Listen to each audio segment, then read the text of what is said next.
The Housemaid. This 2025 movie is one of those movies that starts off in a very accurate way that pulls you off, that pulls you in immediately. This mystery thriller is not your regular mystery thriller. It keeps you in the edge, not because everything is loud, but because something feels off, but because something doesn't feel right from the start. Guys, this movie introduces us to Mila, a housewife who apparently just hired the housemaid Mila. And she feels so excited about it from the first scene. You see how excited she is.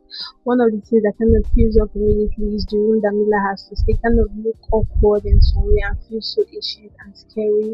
But Mila doesn't really feel, she didn't really think about it because she needed the job. And all of a sudden, we are seeing Nina who kind of feels so unnice to Mila after she starts off working with her.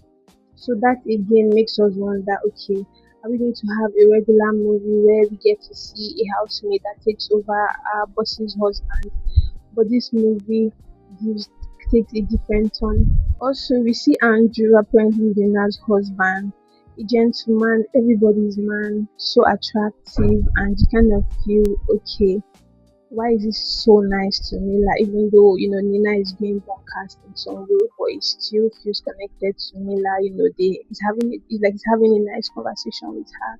You're kind of wondering where is this movie taking us to. One of the interesting things about this movie that I love is how they kind of portray Nina as being the villain, the toxic one, because she just starts acting rattled unnecessarily, and you're wondering, okay, where is all of this coming from?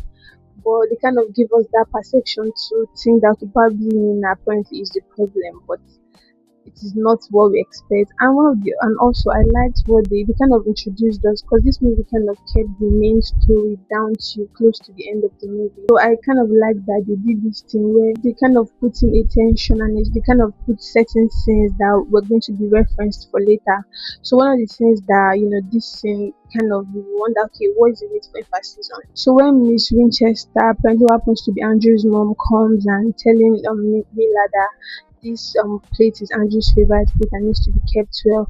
And in my head, I'm wondering, okay, why so much emphasis on just the plate? But apparently, we didn't know that that particular scene and conversation was going to be referenced later. So I kind of liked what they did with the movie, adding that subtle detail for a later scene for us to be able to understand, okay, why that scene was like that. One of the things that really stood out for me in this movie is the storytelling, the visual. 10 over 10. I love the house that was used. Those I don't want to say it's not Asian, it's not those Odin, it's not, I'm not going to say it's Asian, but the house is so neat. Watching this movie, that there's like a psychological tension happening because even with the viewers are actually wondering who actually is the where actually the problem is coming from, given from Nina as to how she was living, and Andrew just kind of feels that Andrew was taking a lot of was carrying a lot from his wife Nina, but which happened to be a different case entirely. Guys, I don't want to give spoilers. I want you all to watch this movie. The Housemate is unpredictable and a really satisfying movie. Not your regular movie of the story of a boss, of a housemate taking over a boss's husband. This was quite different than what we expected. So guys, let me know if you've seen The Housemate. Let me know your thoughts on it. If you haven't watched my previous review, please check it out. Follow me for more reviews. Subscribe to my YouTube channel. I'll see you guys soon. Bye.